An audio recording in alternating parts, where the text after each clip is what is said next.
In the United Arab Emirates, the climate summit, COP28, currently starting. Leaders from around the world are meeting to try and find ways to reduce climate change. You know, of course, how contentious all of this is. One of the issues on the table are what are called, they've had different names, but they're now called financial carbon credits. There's some concerns about a lack of transparency in how some of these work. Lungile Mashele is an energy economist. Lungile, good afternoon to you, and thanks for your time. I'm going to have to ask you to start at the beginning of this one for me. What is a financial carbon credit? So basically, Stephen, you have financial instruments that are used for companies as well as individuals to offset their emissions. So if I'm company X, I'm an oil company, and all I do is oil. It's the exploration of the oil, it's the production of this oil, and there's very little I can do in terms of reducing my emissions. My driver will basically be to go out there and find entities or companies that are selling these carbon credits so I can offset my emissions against their carbon credits. Very fancy, elaborate terms for basically not wanting to reduce emissions, so paying money in order not to reduce emissions. So it's I mean, that's why they call it an offset. You can do what you want in one place so long as you protect another place. Absolutely. So you are a company in the UAE, you are in Singapore, or you're in the US, and you are an oil major, oil and gas major, and you can basically buy carbon credits from some village in Guatemala or in South Africa, and you basically offset your emissions against their carbon, so the trees that they've planted or reforestation efforts that they've put through, and you then basically match your emissions to these carbon credits, and hopefully it will reduce your overall emissions or your exposure. But for most companies, they're hoping to get to a net zero point. Do you actually then have to plant more trees, or does it just, I mean, does nothing change? What I'm trying to get to is, could you buy a portion of the Amazon rainforest, add nothing to it, but now that's your carbon offset, or do you actually have to plant more trees there? So it's totally up to you, right, as the company that is selling these carbon credits. If you plant more trees, you have more carbon credits to actually sell. Or you can just keep the land and do nothing. And this is where it becomes a bit tricky because the accounting of it is very sketchy.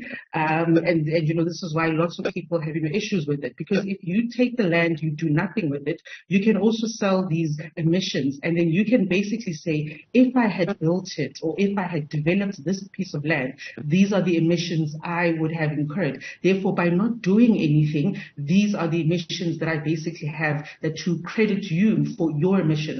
So it's totally up to you what kind of scheme you want to enter into. How do you measure it? I mean, I suppose you can probably try and work out how much pollution a coal-fired power station, you know, we know Kusile, for example, is running without its flue gas desulfurization mechanism. We could probably measure that. And there are different ways to do it. We could measure it in excess deaths in that area. We could measure it in tons of carbon. Can you measure how many sort of tons of carbon one tree offsets? I don't know if you can. So this is where things get very complex.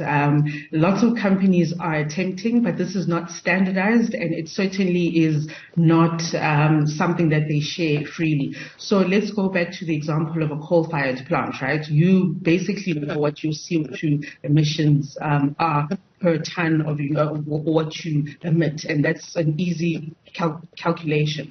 Now, on the other end, you then have company that owns these carbon credits, and they say that one particular tree, so you also have to be very careful what kind of a tree are you talking about, whether it's an oak tree, whether it's bamboo, or you know, it's mangroves. So the type of tree that you are that you have and the amount of CO2 it can possibly receive also, and so you're trying to match those trees, you're trying to match to people's emissions, and you also have to take into account that trees do not necessarily allow for certain carbon credits from day one, but some companies claim these from day one. So they will claim that a sapling is able to reduce emissions by X amount, and instead of saying only in 10 years time will you get there. So measurement, verification, evaluation, all of that out of the window. It is a sham, and this is why so many companies have so many of these problems.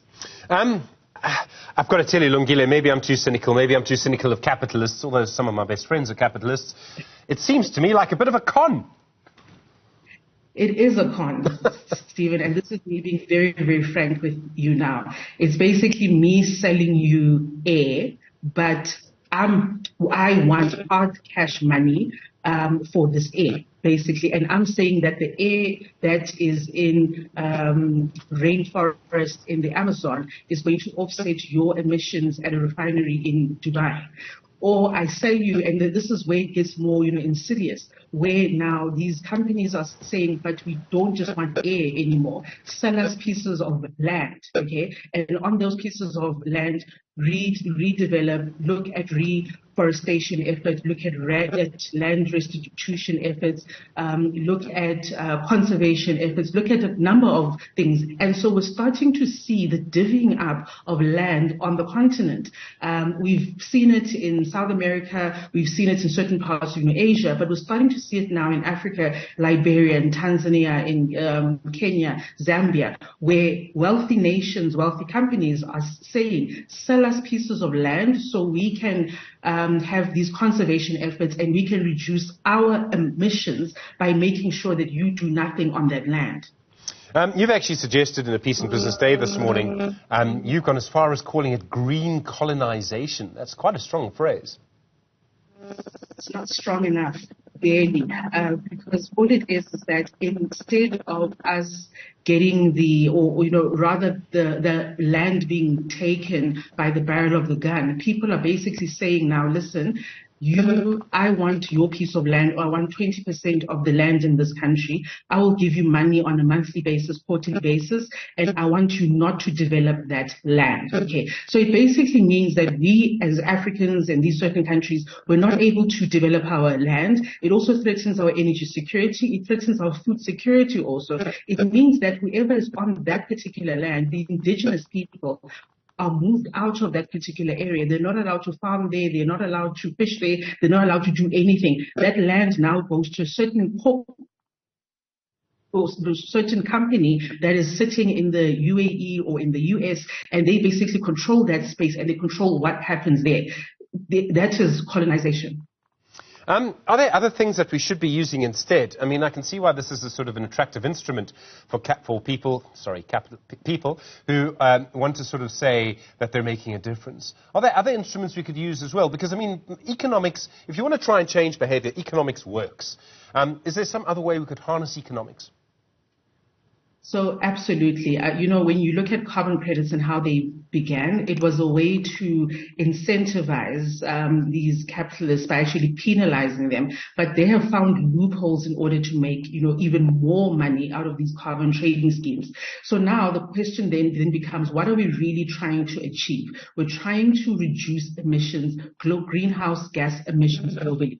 Therefore, let's stick to that and let's forget these fancy accounting terms. If you want to reduce emissions, you need to look at your operations. Where can you streamline? Where can you make them green? In certain cases, you might have to halt operations or look at more efficient ways of doing things. But you certainly cannot go to some country and say, here's 200 million, don't do anything on this land, and therefore I can continue polluting in the UAE or in the US simply because these Africans here are not doing anything on that land, and I've paid them not to do anything. You're also paying people not to develop their own land. You're paying someone not to develop a power station. That's it. So you're paying people not to develop their own land, not to farm on that land. You're also paying them to decommission their coal-fired plants. But more than that, it's not just payment as in money for jam, right? It gets far more serious in the case of that we are also getting loans. So a lot of this money is actually loans also, where you're told, here's a $2 billion, here's a $8.5 billion loan. You need to decommission your coal-fired plants. We're going to give you a loan to go green.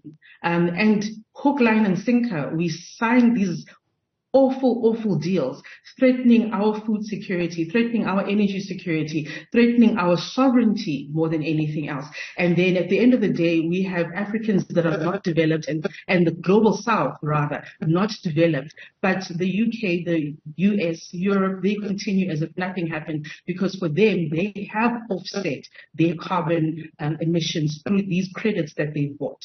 The view there from Lungile Mashele. Thank you. Energy analyst, energy economist, I should say. Do appreciate the time.